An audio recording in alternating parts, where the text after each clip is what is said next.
Santa Teresa de Jesus, Castelo Interior.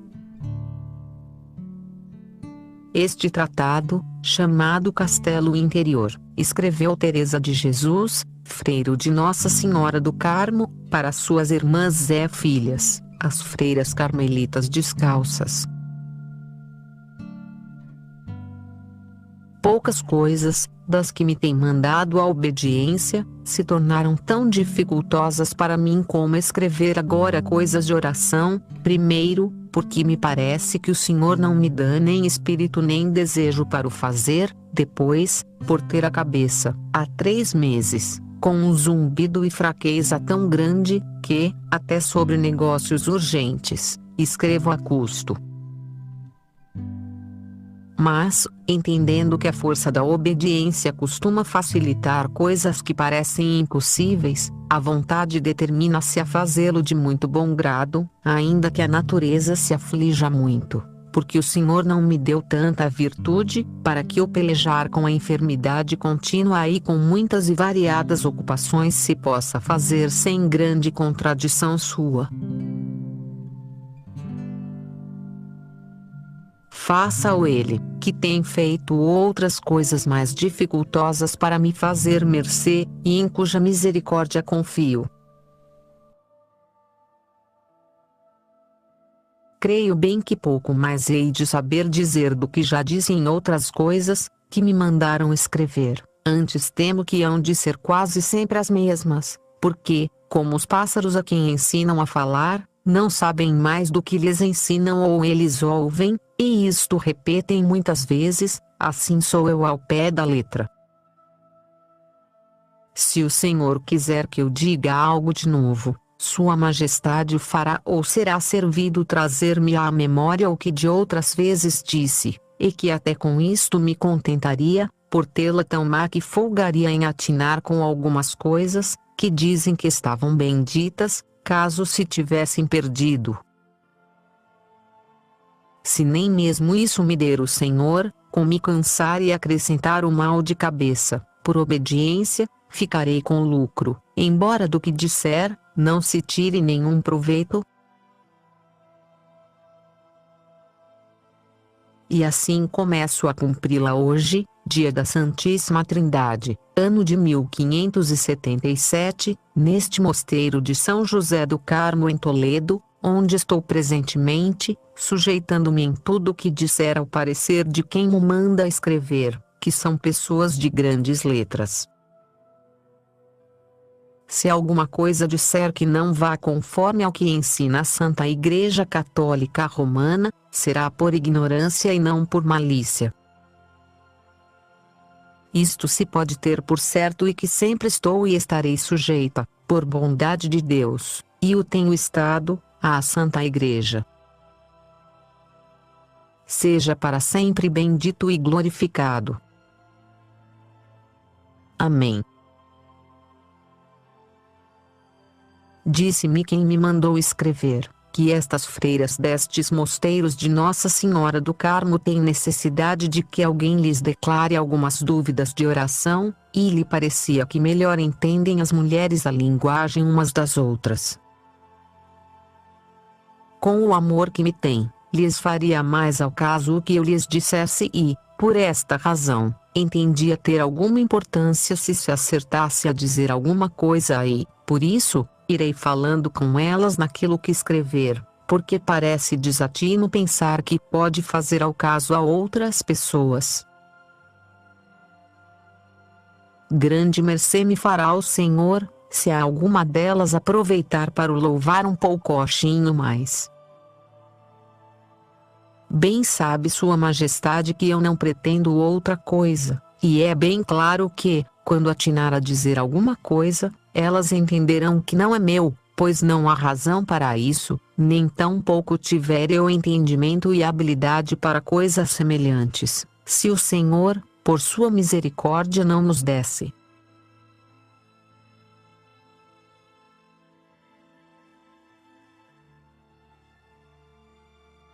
Primeiras Moradas. Capítulo 1. Trata da formosura e dignidade das nossas almas. ou em uma comparação para se entender, e diz o lucro que há em entender e saber as mercês que recebemos de Deus, e como a porta deste castelo é a oração. Estando eu hoje suplicando a Nosso Senhor que falasse por mim, porque eu não atinava com coisa que dissesse, nem como começar a cumprir a obediência, ofereceu-se-me o que agora direi para começar com algum fundamento. É considerar a nossa alma como um castelo, todo ele de um diamante ou muito claro cristal, onde há muitos aposentos, assim como no céu há muitas moradas. Que se bem o considerarmos, irmãs, não é outra coisa a alma do justo, senão um paraíso onde ele disse ter suas delícias. Pois, não é isso que vos parece que será o aposento onde um rei tão poderoso, tão sábio, tão puro, tão cheio de todos os bens se deleita? Não encontro eu outra coisa com que comparar a grande formosura de uma alma e a sua grande capacidade. Na verdade, os nossos entendimentos, por agudos que sejam, mal podem chegar a compreendê-la, assim como não podem chegar a considerar a Deus, pois Ele mesmo disse que nos criou à sua imagem e semelhança. Pois, se isto assim é, como é, não há razão para nos cansarmos a querer compreender a formosura deste castelo, porque, ainda que haja diferença dele a Deus como do Criador à criatura, pois é criatura, basta dizer Sua Majestade que a alma é feita à sua imagem, para que possamos entender a grande dignidade e formosura da alma. Não é pequena lástima e confusão que, por nossa culpa, não nos entendamos a nós mesmos, nem saibamos quem somos. Não seria grande ignorância, minhas filhas, que perguntassem a alguém quem era e não se conhecesse, nem soubesse quem foi seu pai, nem sua mãe, nem sua terra. Pois, se isto seria grande estupidez, sem comparação é maior a que há em nós quando não procuramos saber que coisa somos e só nos detemos nestes corpos, e assim, só a vulto sabemos que temos alma, porque ouvimos e porque nos diz a fé. Mas, que bens pode haver nesta alma ou quem está dentro dela, ou o seu grande valor, poucas vezes o consideramos, e assim se tem então pouco procurar com todo cuidado conservar sua formosura. Tudo se nos vai na grosseria do engaste ou cerca deste castelo, que são estes corpos. Consideremos agora que este castelo tem, como disse, muitas moradas, umas no alto, outras embaixo, outras aos lados, e, no centro e meio de todas estas, tem a mais principal onde se passam as coisas mais secretas entre Deus e a alma. É mister que fiqueis esclarecidas por esta comparação, talvez seja a Deus servido que eu possa por ela dar-vos a entender alguma coisa das mercês que Ele faz às almas e as diferenças que há entre elas, até onde eu tiver entendido que é possível, que, todas, será impossível entendê-las a alguém, pois são muitas, e quanto mais quem é tão ruim como eu. Pois ser-vos-á grande consolo, quando o Senhor vos fizer essas mercês, saber que é coisa possível e, a quem Ele as não fizer, para louvarem sua grande bondade. Assim como não nos faz dano considerar as coisas que há no céu e o que nele gozam os bem-aventurados, antes nos alegramos e procuramos alcançar o que eles gozam, tampouco nos fará dano ver que é possível, neste desterro, comunicar-se um tão grande Deus a uns vermes tão cheios de mau odor e amá-los com uma bondade tão boa e uma misericórdia tão sem medida. Tenho por certo que, a quem fizer dano entender que é possível fazer Deus esta mercê neste desterro, que estará muito falha de humildade e de amor do próximo, porque, se assim não é, como podemos deixar de nos alegrar de que Deus faça estas mercês ao irmão nosso e de que Sua Majestade dê a entender suas grandezas seja a quem for, pois isso não impede que nulas faça a nós. Que algumas vezes será só para as mostrar, como disse do cego a quem deu vista quando lhe perguntaram os apóstolos se era cego por seus pecados ou de seus pais.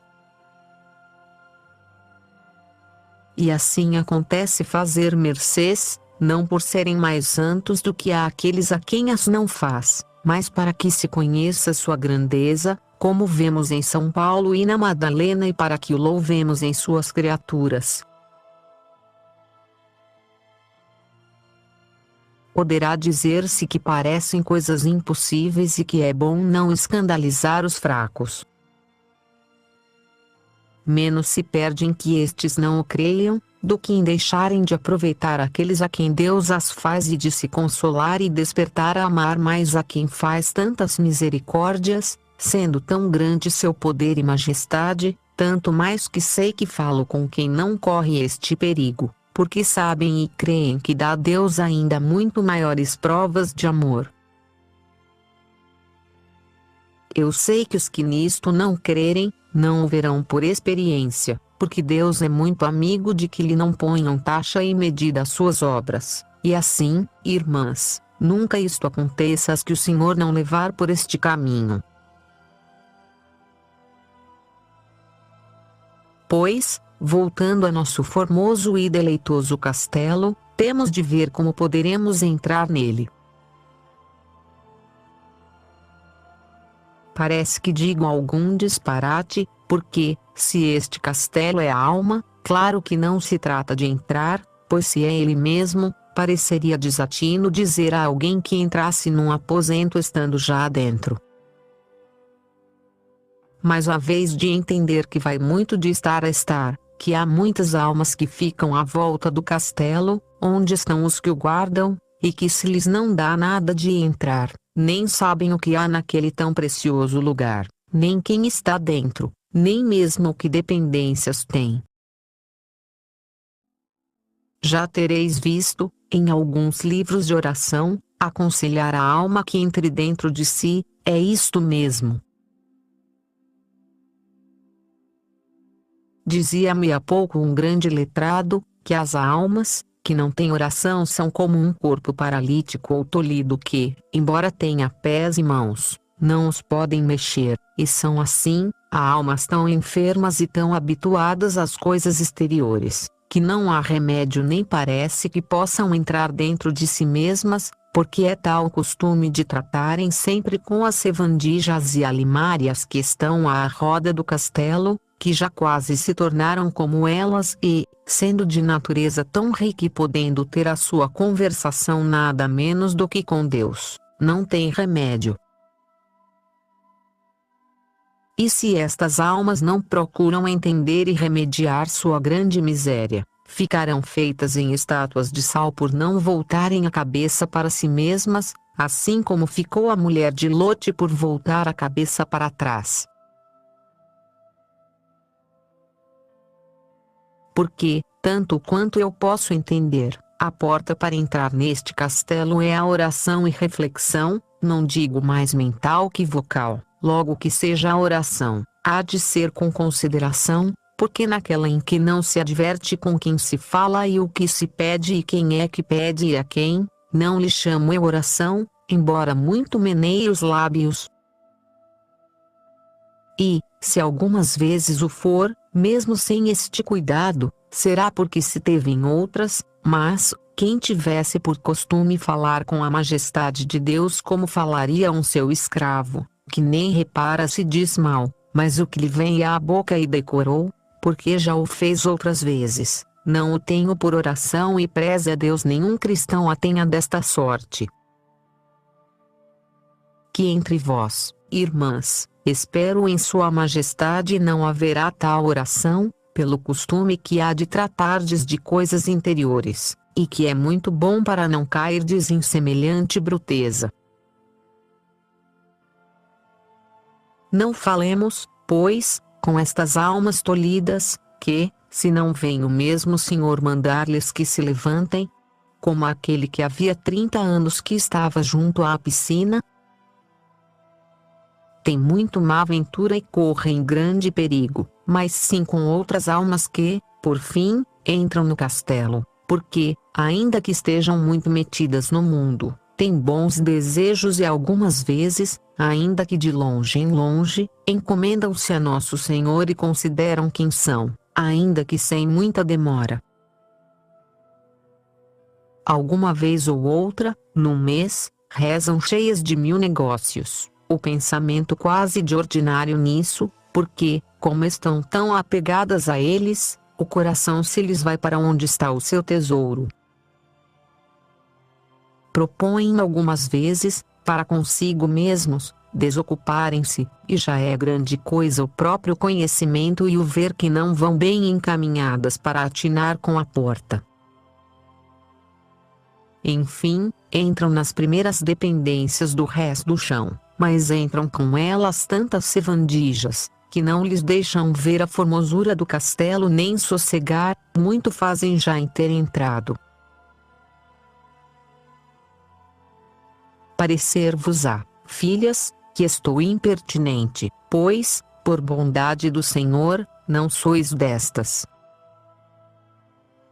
Haveis de ter paciência, porque, a não ser assim, não saberei dar a entender, como eu as tenho entendido, algumas coisas interiores de oração, e ainda assim preza ao Senhor que atine a dizer alguma coisa, porque é bem dificultoso o que eu quereria dar-vos a entender, se não houver experiência. Se houver, vereis que o menos que se pode fazer é tocar no que, preza ao Senhor, não nos toque a nós por sua misericórdia.